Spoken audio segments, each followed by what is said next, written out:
আমার চ্যানেল এসো কিছু শিখিতে তোমাদের প্রত্যেককে স্বাগত। আশা করি প্রত্যেকে ভালো আছো। সবার প্রথমে বলে রাখি, চ্যানেলটি সাবস্ক্রাইব করে অল নোটিফিকেশানটা অন রেখো, যাতে আমার ভিডিওগুলো সবার প্রথম তোমাদের কাছে পৌঁছতে পারে। ভিডিওটা প্রচুর শেয়ার করে দিও বন্ধুদের, তাহলে যাতে তারাও উপকৃত হয়। তো একটা কথা বলি যে আমাদের দ্বিতীয় পর্বের মূল্যায়ন খুব তাড়াতাড়ি আসতে চলেছে। তাই যেহেতু সিলেবাসগুলো অনেক বড়, তাই এখন থেকে যদি আমরা প্র্যাকটিস না করি তাহলে কিন্তু পরীক্ষার সময় আমাদের প্রবলেম হবে। তো সেই কারণেই আমি চ্যাপ্টার ওয়াইজ তোমাদের কিছু সম্ভাব্য প্রশ্নাবলী দেব। তো এর আগেও আমি ক্লাস 4, আমাদের আজকে আলোচ্য বিষয় হলো ক্লাস 4 পরিবেশ। তো এর আগেও ক্লাস 4-এর আমি বাংলা দিয়েছি, ঠিক আছে। তো তোমরা চাইলে ক্লাস 4 আমার চ্যানেল সার্চ করে এসো কিছু শিখি তোমরা দেখে নিতে পারো, এছাড়া প্লেলিস্ট থেকে দেখে নিতে পারো, ঠিক আছে। তো আজকে আমরা আলোচনা করব চতুর্থ শ্রেণীর যে পরিবেশ বই আছে তার আমাদের আকাশ বলে যে চ্যাপ্টারটা আছে সেই চ্যাপ্টার থেকে আমি প্রশ্ন উত্তর আলোচনা করব, ঠিক আছে। আমি চ্যাপ্টার ওয়াইজ তোমাদের প্রশ্ন উত্তর আলোচনা করে দেব যাতে তোমাদের খুব সুবিধা হয় পড়তে। তো দেখো, আমি ফার্স্টে কিছু শূন্যস্থান দিয়েছি। এগুলো শূন্যস্থান হিসাবে না এসে তোমাদের মাল্টিপল চয়েস বা তোমার ছোট এক কথার উত্তর হিসেবে আসতে পারে, এক কথার প্রশ্ন উত্তর হিসেবে আসতে পারে। তো আমি শূন্যস্থান হিসেবে দিয়েছি, তোমরা এগুলো প্র্যাকটিস করলেই তো তোমরা মাল্টিপল চয়েস অথবা 1 নম্বরের কোশ্চেনগুলো করতে পারবে, তোমাদের কোনো প্রবলেম হবে না। তো চলো আমরা ফার্স্টে দেখি কি আছে। দেখো আছে, সূর্যের আলো কোনো বস্তুর দ্বারা বাধা পেলে বস্তুর ছায়া ড্যাশ দিকে পড়ে। তাহলে আমরা জানি সূর্যের আলো যখন কোনো একটা বস্তুর দ্বারা বাধা পাচ্ছে তখন সেই সূর্যের আলোটা কি হচ্ছে না বস্তুর উল্টো দিকে পড়ছে। তাহলে আমরা এখানে লিখব হচ্ছে উল্টো, ঠিক আছে। তো পরেরটা দেখো, নেক্সট কোশ্চেন কি দিয়েছে, সূর্য ও পৃথিবীর মধ্যে ড্যাশ স্থির এবং ড্যাশ গতিশীল। তাহলে আমরা জানি সূর্য ও পৃথিবীর মধ্যে কে স্থির, সূর্য ও পৃথিবীর মধ্যে সূর্য হলো স্থির এবং পৃথিবী হলো গতিশীল, যেহেতু পৃথিবী সূর্যর চারদিকে ঘোরে। 3 নাম্বার দেখো কি দিয়েছে, নেক্সট দিয়েছে হলো শীতকালে ড্যাশ বড় হয়। তাহলে আমরা কি জানি শীতকালে কি বড় হয়, দিন বড় হয় না রাত বড় হয়? শীতকালে অবশ্যই কিন্তু রাত বড় হয়, ঠিক আছে, শীতকালে রাত বড় হয়।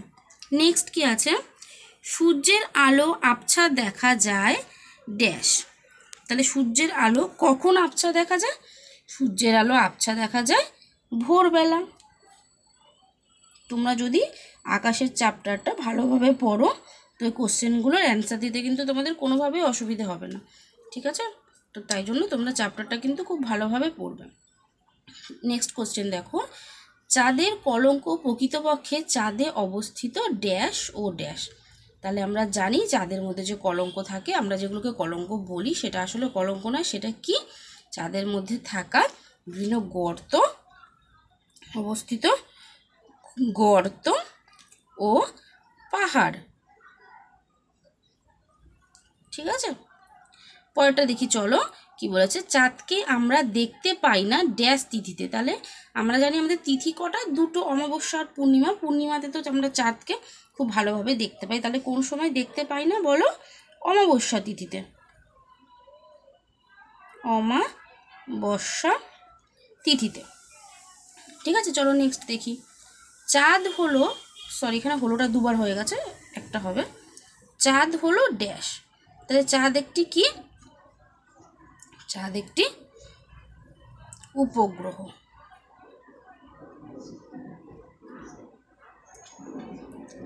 পরেরটা দেখো, সপ্তর্ষি মণ্ডলে উপস্থিত নক্ষত্রের সংখ্যা ড্যাশটি। তো আমরা জানি সপ্তর্ষি মণ্ডলে কটা নক্ষত্র থাকে না, সপ্তর্ষি মণ্ডলে 7টি নক্ষত্র থাকে। পুলহ ও ক্রতুর ড্যাশ দিকে ধ্রুবতারা রয়েছে। তাহলে এটা কি হবে, পুলহ ও ক্রতুর উত্তর পূর্ব দিকে, উত্তর পূর্ব দিকে ধ্রুবতারা রয়েছে। নেক্সট দেখো, শুকতারা প্রকৃতপক্ষে ড্যাশ। তাহলে শুকতারা প্রকৃতপক্ষে কি? শুকতারা প্রকৃতপক্ষে কিন্তু একটি গ্রহ, এটা হলো শুক্র গ্রহ। শুকতারা প্রকৃতপক্ষে হলো শুক্র গ্রহ। চলো পরেরটা দেখে নিই। নেক্সট দেখো কি আছে, গ্যালিলিও তার দূরবীন দিয়ে বৃহস্পতির ড্যাশ উপগ্রহ দেখতে পান। তাহলে গ্যালিলিও তার দূরবীন দিয়ে বৃহস্পতির 4টি উপগ্রহ দেখতে পান। নেক্সট কি বলেছে, চাঁদের মাটিতে প্রথম পা রাখে ড্যাশ নামে একটি কুকুর। তো আমরা পড়েছিলাম লাইকা নামক একটি কুকুর চাঁদের মাটিতে প্রথম পা রেখেছিল। তাহলে আমরা এখানে লিখে দেব প্রথম পা রাখে লাইকা নামে একটি কুকুর। পরেরটা দেখো, সপ্তর্ষিমণ্ডল দেখতে ড্যাশের মতো। তাহলে সপ্তর্ষিমণ্ডল দেখতে কেমন না আমরা জানি, সপ্তর্ষিমণ্ডল দেখতে জিজ্ঞাসা চিহ্নর মতো বা প্রশ্ন চিহ্নর মতো। পরেরটা, যে গ্রহটির বলয় রয়েছে তার নাম হলো ড্যাশ। তাহলে যে গ্রহটির বলয় রয়েছে তার নাম হলো শনি।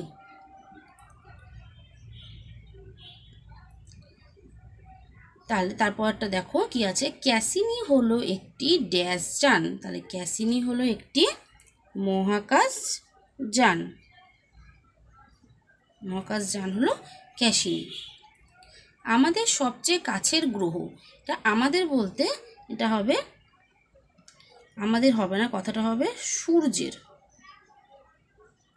সূর্যের সবথেকে কাছের গ্রহ হলো বুধ। ঠিক আছে, পরেরটা দেখো, চাঁদ পৃথিবীর চারদিকে অনবরত ঘুরছে ড্যাশ থেকে ড্যাশ দিকে। তাহলে এটা কিন্তু একটা বোঝার জিনিস আছে, পৃথিবী কিন্তু সবসময় পূর্ব থেকে পশ্চিম দিকে ঘুরছে, আর চাঁদ কি করছে না, চাঁদ হলো পশ্চিম থেকে পূর্ব দিকে ঘুরছে। এটা কিন্তু উল্টো হবে চাঁদের ক্ষেত্রে। ঠিক আছে, নেক্সট দেখো, আমাদের দেশে তৈরি ড্যাশ আমরা চাঁদে পাঠাতে পেরেছি। মহাকাশযান লিখে ফেলেছিলাম, তো এটা চন্দ্রযান হবে, সরি। ঠিক আছে, তো আমাদের দেশে তৈরি চন্দ্রযান আমরা চাঁদে পাঠাতে পেরেছি। নেক্সট কি বলছে দেখো, আমি এখানে কিছু প্রশ্ন উত্তর দিয়েছি, এগুলো খুবই ছোট এক কথার প্রশ্ন উত্তর। ঠিক আছে, এই প্রশ্ন উত্তর কিন্তু তোমরা প্র্যাকটিস করবে। তো দেখো কি আছে, চাঁদের মাটিতে প্রথম পা রাখা মানুষটির নাম লেখো। তাহলে দেখো এখানে কিন্তু বলেছে হচ্ছে মানুষ। ঠিক আছে, এর আগে আমরা পড়েছিলাম প্রথম পা রেখেছিল লাইকা নামে একটি কুকুর, কুকুরের নাম বললে তখন লাইকা, যদি বলে মানুষ তখন তোমরা কি লিখবে, নীল আর্মস্ট্রং। ঠিক আছে, এগুলো আমি একভাবে লিখে দিয়েছি, তোমরা কিন্তু প্রশ্নোত্তরের উত্তর লিখবে অবশ্যই। ঠিক আছে, তাহলে চাঁদের মাটিতে প্রথম পা রাখা মানুষটির নাম হলো নীল আর্মস্ট্রং। নেক্সট দেখো, সৌরজগতের সবচেয়ে বড় গ্রহটির নাম কি? সৌরজগতের প্রথম সবচেয়ে বড় গ্রহটির নাম হলো বৃহস্পতি। নেক্সট, ভারতের প্রথম মহাকাশচারী কে? তাহলে ভারতের প্রথম মহাকাশচারী হলো রাকেশ শর্মা। রাকেশ শর্মা। পরেরটা, কোন আকাশে সপ্তর্ষিমণ্ডল দেখা যায়? কোন আকাশে দেখা যায় সপ্তর্ষিমণ্ডল? আমরা পড়েছি উত্তর পূর্ব আকাশে। ঠিক আছে, পরেরটা দেখো, বশিষ্ঠের স্ত্রীর নাম কি? তাহলে বশিষ্ঠের স্ত্রীর নাম কি? বশিষ্ঠের স্ত্রীর নাম হলো অরুন্ধতী। মঙ্গল গ্রহে পাঠানো যানটির নাম কি? মঙ্গল গ্রহে পাঠানো যানটির নাম হবে কিউরিওসিটি। কিউরিওসিটি। নেক্সট হলো, আমাদের দেশের তৈরি কৃত্রিম উপগ্রহটির নাম কি? আমাদের দেশের তৈরি কৃত্রিম উপগ্রহটি হলো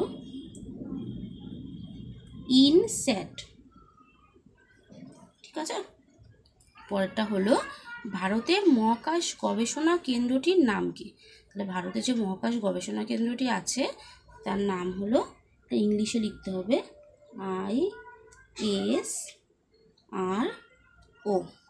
ISRO। সব করে কিন্তু বড় হাতের অক্ষরে লিখবে। তো আজকের ভিডিওটা এই অবধি ছিল। তোমরা অবশ্যই চ্যাপ্টারটা খুব ভালোভাবে পড়ে প্রশ্নোত্তরগুলো করার চেষ্টা করবে। আর অবশ্যই ভিডিওটা বন্ধুদের মাঝে শেয়ার করবে আর চ্যানেলটিকে সাবস্ক্রাইব করে দিও। সবাইকে টাটা, সবাই ভালো থেকো।